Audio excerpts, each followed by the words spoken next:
మన ప్రభువును రక్షకుడైన యేసుక్రీస్తు నామములో మీ అందరికీ శుభాభివందనములు. దేవుడు మనకిచ్చిన వాక్య భాగాన్ని మనం చదువుకుందాం.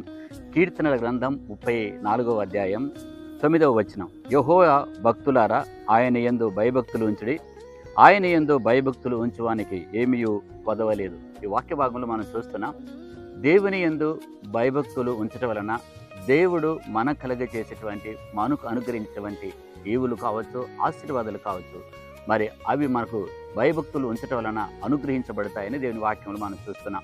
అంత మాత్రమే కాకుండా దేవుని యందు భయభక్తులు ఉంచటం వలన ఏం జరుగుతుందంటే, సింహం పిల్లలు లేమి కలిగి ఆకలి ఉన్నప్పటికీ ఆయన ఆశ్రయించే వారికి ఏ కొదవ ఉండదని దేవుని వాక్యంలో మనం చూస్తున్నాం.